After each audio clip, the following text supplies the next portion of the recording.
Programa ricardoorlandini.net. Oferecimento Safe Web, segurança da informação. Exatron, produtos inteligentes. Finger Móveis Planejados, o design europeu com a precisão alemã. E Restaurante Prince. Apoio D1 Telecom, a internet mais rápida do estado.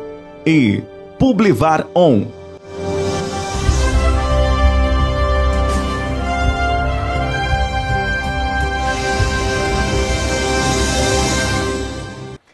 Alô amigos, estamos começando mais um programa ricardoorlandini.net. Nosso convidado de hoje é um amigo de longa data, turfista como eu, só que ele é mais, né? Tá mais no sangue, né?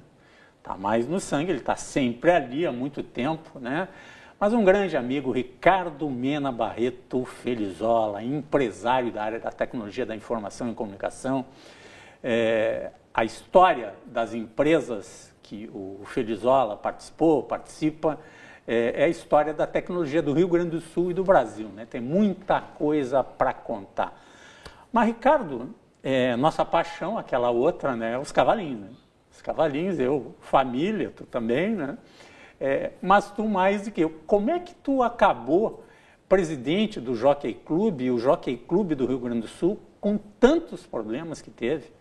O jockey que sofreu muito, questões trabalhistas, questões de inundação aqui no jockey, tem gente que não sabe, a água entrava, não tinha o dique aqui, não tinha a diário de notícias, a água entrava direto ali, os cavalinhos nadavam, em vez de correr eles nadavam, né? Muita coisa acontecia. E hoje a gente vê um jockey que está em constante reforma, muita coisa sendo arrumada, mas é um outro jockey, tá? Que não é só um jockey que sobreviveu, resolveu seus problemas com a venda de patrimônio, e sim com uma gestão diferenciada que um empresário como tu, que participa de várias empresas, em outras empresas tu é conselheiro, ajuda, é um cara com participação muito grande no cenário, não só gaúcho, mas nacional e internacional. Como é que tu veio parar e caiu como presidente do Jockey Club, que eu vejo que está ali, mesmo com pouco cavalo, tem muita corrida, as apostas, eu vejo que pode não ter apostas locais aqui, mas o pessoal fora daqui está jogando muito no Jockey Club, ou seja, o Jockey Club o pessoal vê lá nos Estados Unidos, na Europa, vê na Ásia e aposta aqui. Como é que é? Conta um pouco de como é que tu caiu nesse Jockey Club com tantos problemas e conseguiu fazer desse limão uma limonada. Bom, primeiro é um prazer estar contigo aqui, né? Na verdade somos amigos e o teu sobrenome no Jockey Club é bastante conhecido, porque a família sempre frequentou. Assim como eu entrei para o turf através do meu avô, né? Bem pequeno aqui, eu nunca fui no Moinhos de Vento, não tive esse prazer, não me lembro do Moinhos de Vento, que seria o antigo Jockey Club, né? Mas no Cristal, eu com 5 anos, 6 anos, eu já estava aí. Quem não sabe é o Parcão, né? O Parcão era onde era o Jockey Club. Exatamente. Então, família, né? Quer dizer, um hábito da família, um hobby da família me trouxe até o Jockey Club. Eu confesso que, enquanto jovem, eu fui esportista e não frequentei tanto. Quer dizer, eu vinha muito pequeno, até os 10 anos eu vim muito. Depois, eu digamos assim, me afastei um pouco, vinha esporadicamente no Grande Prêmio do Gonçalves. E voltei ao Jockey Club já empresário, já era empresário quando eu voltei. Eu me lembro que eu fui em um leilão e não consegui sair do leilão sem comprar um cavalo. Comprei meu primeiro cavalo, né?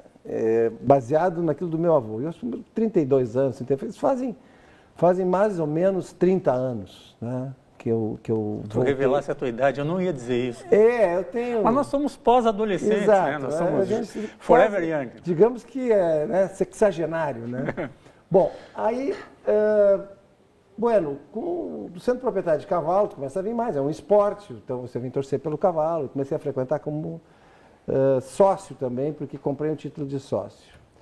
E até por ser uma pessoa realmente conectada, né, nas entidades, e como tu explicasse aí, eu me interessei muito cedo pela administração do Jockey Club. E eu fui convidado pelo primeiro presidente que me convidou para participar da diretoria, foi o Newton Calil. Uhum. E justamente me convidou para participar na área de informática do clube, no momento em que nós estávamos ali às voltas com os primeiros computadores totalizando apostas. E eu trabalhava no setor, então comecei a tentar aqui ajudar o Jockey Club a ter um sistema de captação de apostas já informatizado, né? O falecido presidente da linha foi o cara que comprou o primeiro computador, na época dos mini computadores, instalou aqui um mini computador para entregar os tickets, né? Porque anteriormente tudo era feito à mão. Mão e papel carbono. Exatamente. Né? E aí, dali para cá, eu trabalhei em várias gestões e tive uma interrupção. Vamos lá, eu tive uma interrupção em 95, 96, se não me engano. 95, 96, que foi uma interrupção política, quer dizer, assumiu o Jockey Club um determinado presidente, que realmente não prometia muito e trouxe muita confusão para o clube. E naquele momento eu me desfiz dos cavalos e me afastei. Foram 4 anos de afastamento total assim, do jockey. E até tive um problema de saúde sério, né? O que mostrava a minha dependência até química ou física com os cavalinhos. Eu tive um infarto, um problema sério mesmo. Bom, aí veio uma recuperação do jockey. Quando tu fala em recuperação, esse problema que tu descrevesse, eu enfrentei nessa primeira etapa. O jockey realmente estava num descenso muito grande, terminou até numa crise política. Presidente, houve uma negociação de patrimônio que deu origem, mal ou bem, ao que é hoje o nosso shopping aqui, o Barra Shopping, né? Mas naquela época foi uma negociação só do terreno, né? E veio a administração, a famosa administração do ministro Cini Lima, que participou de uma renhida eleição com esse presidente e outro, e ali eu fui, vencida a eleição, fui convidado para ser diretor social. E aí eu fui diretor social daquela gestão e sempre ocupei cargos de diretoria até ser vice-presidente. Ser convidado para ser vice-presidente, fui vice-presidente de 3 presidentes, sendo que em 2 casos eles repetiram o mandato, o que performou uma dedicação ao Jockey Club de 29 anos. Quer dizer, dos 30, desde que eu tive meu primeiro cavalo, por 29 anos eu tive envolvido na gestão do clube, seja num cargo um pouco mais light, né, até o cargo de vice-presidente, e agora nos últimos 3 anos como presidente. Né? Sempre após a eleição do Cirne, sempre naquilo que a gente chamou assim, numa companhia do que a gente chamou aqui também de um grupo que recuperou o jockey, grupo político, né, que recuperou o jockey. Faziam parte do Cini Lima, o Zobino, o José Vecchio, que agora concorre comigo na próxima eleição, nessa eleição que vai haver agora, e o Gudoli, que hoje é presidente do conselho. Quer dizer, professor Gudoli. Professor Gudoli. Nós somos todos colegas, digamos assim, de partido dentro do Jockey Club. Eu como empresário, vou te descrever, eu na realidade, eu fundei 3 empresas na área de tecnologia e hoje estou envolvido com as 3, né, ainda, né? E sou acionista das 3, e sou presidente de uma e estou envolvido muito com outra. São empresas que o nosso grupo hoje está ao redor de 600 funcionários e eu nunca tive muito tempo realmente disponível para sair de vice-presidência e aceitar a presidência. Em 2014, o Zé Vec me convidou, me intimou, que era a minha vez, porque eu já estava muito tempo de vice-presidente, eu assumi. E confesso assim, que apesar de ter tanto tempo de dedicação ao Jockey Club, o cargo de presidente, e eu costumo dizer, ele está associado àquela piada, né, do bacon com ovos, né, onde a galinha está envolvida e o porco está comprometido. Quando você entra de presidente, você se compromete. E aí, pela primeira vez, você tenta, ainda mais eu, com a minha formação aí, na área tu virou bacon, né? Gestão, virei bacon, e aí nós agregamos ao Jockey Club, nós começamos a pensar em mudanças no Jockey Club, né? Já que o Turf, apesar da recuperação, ele nos desafia pela sua crise no Brasil, né? Ele é um lazer, um tipo de lazer espetacular no mundo, com eventos incríveis, mas no Brasil nós estamos ainda, como algumas outras coisas, temos que passar por um processo de modernização, né, no marco legal e no tipo de atividade. E enquanto a gente não passa, a gente sofre algumas mazelas, né, obrigatoriedades que não fazem o tudo se desenvolver. O turf não pode hoje ter o turf como um negócio privado, do ponto de vista da exploração das apostas. Tem que ser um clube. Num clube você tem os estatutos estabelecem obrigações para amadores, que são os diretores, o próprio presidente ali é amador, e talvez no futebol a gente tenha esse exemplo também, e aquilo ali emperra o negócio, porque é um negócio de lazer, é que nem você explorar a arte no teatro, você explorar o cinema, né? Você pode fazer um clube de cinema, mas na realidade o cinema hoje, você vê as cadeias que vendem películas, né, são negócios, né, negócios inclusive globais, internacionais. E aí o Brasil vai ter que passar para isso, porque lá fora é assim já. O turf lá fora é completamente negócio hoje, onde ele vai bem. Profissionalizado, são empresas que exploram o lazer através do turf, através da corrida de cavalo, e com isso trazem lá os artistas, que são os cavalos, do esporte, os jockeys, fomentam as apostas, né? E com a receita de apostas, receitas obtidas de forma extremamente, cada vez mais profissional, tecnológica, receitas obtidas hoje não mais para simplesmente o guichê, o famoso guichê que você vai lá apostar, né? Não, hoje você tem tecnologia para estar apostando em tempo real nos smartphones de uma forma muito simples, né? E acompanhando a corrida, então você pode a qualquer momento, de qualquer lugar do mundo. Então, isso é uma mudança drástica e nós temos que nos adaptar a isso. Essa foi uma das coisas que a gente se preparou, explorou e fez na nossa gestão, e estamos em vias de fazer mais para uma segunda gestão. Estamos em meio a negociações, a contratações, para permitir justamente a nossa corrida ser exportada, para permitir que eu obtenha todo e qualquer tipo de corrida do mundo, passando numa agência minha e coletando apostas, não só das corridas que eu faço, locais aqui no Jockey, mas corridas do mundo inteiro. Então isso permite o quê? Permite eu criar um evento de coleta de aposta todos os dias, de 5 em 5 minutos. Então, por exemplo, agora mesmo a gente pode chegar no smartphone aqui, está passando um páreo em algum lugar do mundo, e fazer uma aposta. E com isso, como eu tenho esse direito de explorar apostas em cavalos de corrida, fazer uma receita para o clube. E mesmo que ela seja pequena, ela vai se somar a outras, porque eu passo a ter, então, uma multiplicidade de eventos de competição ou de carreiras muito maior do que simplesmente aquelas corridas que eu dou aqui no dia que eu reúno aqui na minha pista os cavalos e faço as corridas locais, né? Então, essa mudança toda, eu me entusiasmei muito em administrar isso aqui no Jockey Club e nós estamos hoje em vias de dar um salto realmente nas receitas do clube.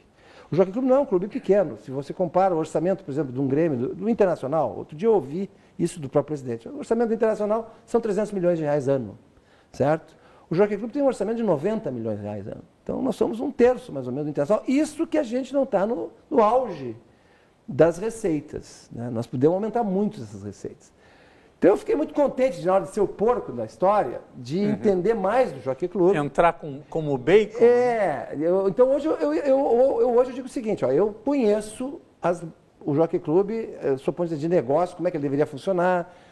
E aí que começam os problemas assim, de mudar os costumes de quem normalmente, e aí se explica por que os meus colegas, eventualmente hoje, estão um pouquinho desapontados a ponto de montarem uma chapa para disputar comigo as próximas eleições.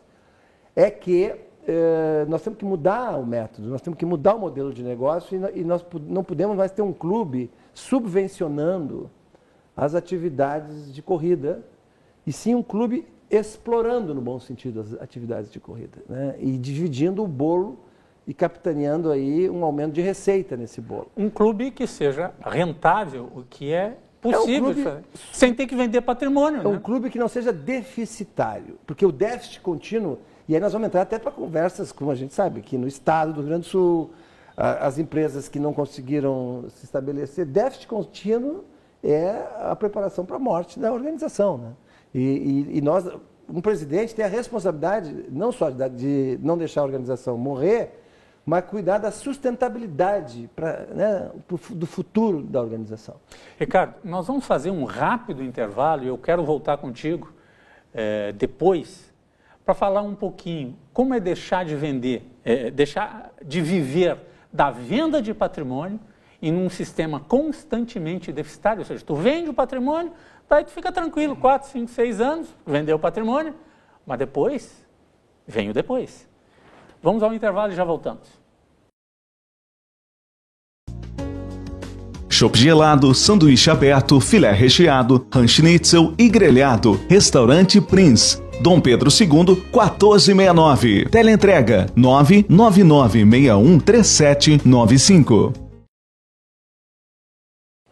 Está comigo aqui no programa ricardoorlandini.net o meu amigo empresário Ricardo Mena Barreto Felizola, que está presidente do Jockey Clube do Rio Grande do Sul e é candidato à reeleição. Tá escutando isso de ti, tu deve ter um motivo muito forte, porque tu é um empresário, um cara que está vendo isso, e eu te deixei a provocação.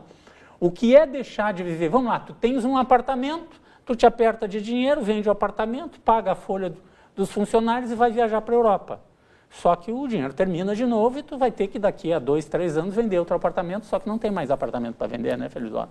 Não tem. Na realidade, o Jockey Club tem, e é visto com mérito aí, as anteriores gestões, de manter as corridas, né, manter o turf aqui em Porto Alegre, mas a gente, num meia-culpa, isso se deveu a negociações com o patrimônio do clube, né? E se a gente vê a origem desse patrimônio, essa origem está numa época em que o turf vivia um pouco solitário como forma de lazer e as apostas tinham um determinado volume muito grande. As pessoas realmente lotavam o hipódromo para vir apostar tardes de sábado, tardes de domingo, e isso gerou o patrimônio do clube. Estou falando dos anos 50, anos 60, né? A partir dos anos 70 começa uma crise No turf brasileiro, né? No turf mundial. Mundial. No mundial. Essa curva de crise, você faz análise, todos os países até no momento passaram por isso. Só que lá fora já superaram e já foram para o lado positivo. Porque eles se profissionalizaram. Também. Viraram empresa. Principalmente. Foi colocada, é a história do PPP, entrega isso, tira do clube. O exemplo claro é aqui do lado, Montevidéu. O Jockey Clube de Maronhas, ele fechou na década de 90. Fechou. Foi ocupado até. E no ano 2003, 2004, ele reabre como uma propriedade privada, com um investimento de 60 milhões de dólares, baseado na exploração de apostas, né? Não só em cavalos, como também em cassinos e corridas internacionais. E reviveram a paixão do Uruguai hoje pelo turf. É o que mais prospera. E reviveu, e hoje ele tem uma cadeia de empregos, ele é o líder de uma cadeia de empregos. Ele fez com que a criação de cavalos florescesse novamente no Uruguai. Para você criar cavalos de corrida, você precisa empregar gente, você precisa consumir forragem de cavalo, você precisa consumir remédios para cavalo, horas de veterinária, partos, enfim, você cria uma cadeia produtiva. O Brasil está no inverso. Nós aqui no Brasil, nós estamos hoje, criamos no ano passado 1.800 cabeças de cavalo, né? Só isso? Só isso. Já tivemos 7.000, né? Reclamam-se que aqui na Vila Hípica do Cristal puro sangue inglês. Cavalo, puro sangue inglês. A nossa curva de habitação na Vila Hípica é a mesma curva da criação brasileira. Claro, se você está nascendo menos, você tem menos para alojar, para correr. Né? Então não adianta inventar e dizer, tem pouco cavalo porque está nascendo pouco. Isso é um fenômeno que não é problema da gestão do Jockey Club. Por outro lado, o Jockey Club, na nossa gestão, sempre manteve o número de páreos anuais. Nós vamos 500 páreos por ano e sempre estamos com os páreos ali chamando e fazendo os páreos, né? Então é uma crise, a crise do turf ela é uma coisa a enfrentar, tá? Qual é o segredo? Quer dizer, na realidade, existe hoje, nós temos um monopólio de apostas legais. Quer dizer, no Brasil, você pode jogar nos concursos da Caixa Federal ou pode jogar em cavalos de corrida. Isso é legal. Isso é que está na mão dos clubes, está na mão dos clubes que tem que ter um processo competente de venda de apostas. Esse processo competente de venda de apostas é o que não ocorre no turf brasileiro, certo? Ele é ou terceirizado, como é o caso, foi o caso nosso, nós tínhamos uma terceirização nessa área. A nossa gestão, a gente verticalizou, então a gente negociou até por interesses comuns com a empresa espanhola Codere e passamos a nós administrar essas apostas, cujo volume é muito significativo. Apostas em corridas internacionais. Corridas que vêm dos Estados Unidos, principalmente, vêm da Europa, vêm da Austrália e podem fazer parte da nossa grade de oferta de corridas. E o apostador pode ali, através do vídeo, fazer a aposta e o jockey ganha uma beiradinha nisso aí. O jockey não é uma beiradinha, não. O jockey ganha mais num páreo desses que num páreo seu. Porque num páreo nosso mesmo, que a gente dá aqui no Cristal, eu não ganho nada. Isso é bom esclarecer. Isso é um detalhe interessante. Nós, para formar os páreos aqui, nós temos que gastar na pista, gastar na manutenção.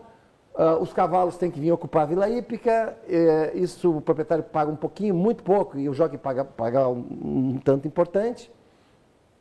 E eles vão para a pista e disputam quantos pares? 10 pares por semana, certo? Às sextas-feiras. Às sextas-feiras, ou sábados, né? Aí depende. São 10 pares, são 10 oportunidades de coletar aposta, certo? A um determinado custo. No nosso caso aqui no Cristal, nos custa uma reunião, e a grosso modo, mas é muito próximo do que eu vou dar, R$100 mil. Então, quando eu abro o circo, é um dia que eu estou gastando R$100 mil. Aí eu vendo aquelas apostas naquela reunião para o Brasil. Nós temos capacidade hoje de colocar também corridas, estamos iniciando no Uruguai, no Panamá. E eu tenho que pagar essa infraestrutura toda de passar minha corrida e coletar a aposta. No fim do dia, hoje, a gente está faturando R$30, R$40 mil líquido nessa reunião. Líquido que eu digo como ganho, né? Depois de aceitar as apostas, pagar os vencedores e o que sobra no meu caixa. Olha, eu gastei 100 e ganhei 40. Eu dei um déficit de 60. Então, uma reunião local minha dá um déficit de R$60 mil, mais ou menos, por semana. Já a corrida internacional, ela não são 10 corridas. São 1.000 corridas por semana. Quanto é que elas me custam? Elas me custam o custo da eletricidade, do satélite e da licença que eu pago para obter essa corrida, que é um percentual das apostas que forem feitas na corrida. Se ninguém apostar na corrida, eu não pago nada. Se alguém apostar na corrida, eu pago um percentual para lá, ao redor aí de 7% a 11%, certo? Então, essa corrida não me custa nada. Então, ela é muito mais rentável para mim. Enquanto que a minha corrida ela é deficitária. Então, justamente, a rentabilidade da corrida internacional é que me serve para tapar o déficit da corrida local. E, pasme, isso não é um problema só do Cristal, isso é um problema de São Paulo, é um problema da Gávea, é um problema de um hipódromo americano também. O produto mais caro que o hipódromo vende é aquele que ele produz. Mas ele tem o apoio dos outros hipódromos na hora que ele junta naquele grupo de apostadores, onde ele vende as apostas, corridas vindas do resto do mundo. Então, isso é uma técnica que tem a explorar corridas internacionais para qualquer hipódromo, é a forma de equilibrar os valores. E nós, no Brasil, estamos com um modelo de negócio errado. Nós estamos terceirizando essa parte, que é a parte que é o filé do negócio. E ganhando nós uma comissão. Então, foi um avanço errado na exploração das corridas internacionais, que nós corrigimos aqui no Rio Grande do Sul, a partir da nossa gestão. E doravante eu estou muito otimista com as nossas receitas em apostas sustentarem, aí sim, as nossas corridas locais, que é a nossa principal atividade para a cadeia local produtiva. Felizola,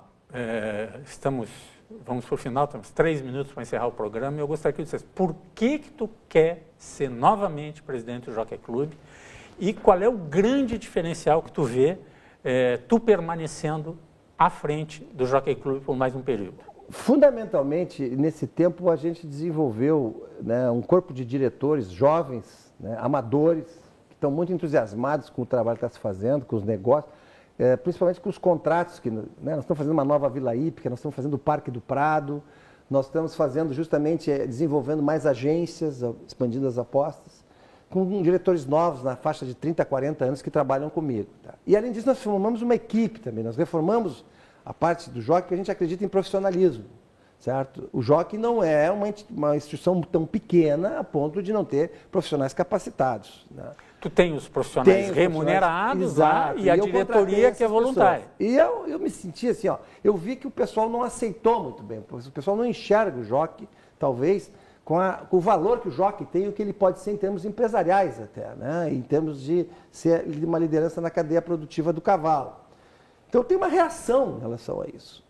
Essa reação aconteceu, para minha surpresa, havendo uma chapa de oposição que se colocaria num questionamento da forma que eu estaria conduzindo o jockey, por questão de não favorecer certos amigos. Entende? Eu não estou favorecendo. Ou proprietários que queiram algum tipo de vantagem. Né? Eu analiso que o bolo tem que ser repartido entre todos de forma igual. E eu preciso cuidar muito do clube. Tá? Baseado nisso, tá? Eu tentei uma composição, porque afinal de contas são amigos meus que me apoiaram aqui na primeira gestão, que agora estão questionando. Tentei acordos, etc. Tal, mas sempre o acordo fazia o seguinte ponto: você não pode ser o presidente. Ora, se eu não posso ser o presidente, as minhas equipes ficam sob, digamos assim, ficam numa situação temerária, porque o novo presidente pode querer trocar a minha equipe, fazer alterações. Então, baseado nisso, eu estou emprestando meu nome para servir o jockey mais 3 anos, né? E evitar essa mudança de rumo que só pode ser para trás, no meu sentido. Infelizmente, só pode ser para trás. Então, eu tenho temor também pelo clube. Porque, com todo respeito à nova chapa, ela é uma chapa que, se a gente analisa o que ela se propõe, é o conservadorismo, é o que era antigamente. Chegaram a colocar no jornal assim, não, olha o que nós já fizemos, numa arqueologia de atividade, né? Foi uma busca arqueológica de coisas que já passaram, o que nós temos que fazer agora é o novo. Chapa 1, então, encabeçada por Ricardo Felizoli, e o Flávio Mainar Gomes é o teu vice na chapa. Um homem com 41 anos e 19 anos de atividade no Jockey Club. Tudo gurizada no entorno. Gurizado. Eu sou o mais velho. 2 de junho de 2018 é a eleição, é o dia inteiro, né? É o dia inteiro, das 8h30 às 18 horas. E votam todos aqueles que são sócios do Jockey Club do Rio Grande do Sul. Todos que são sócios do Jockey Club há mais de 2 anos. Há mais de 2 anos. Tem um gap de 2 anos de proteção aí.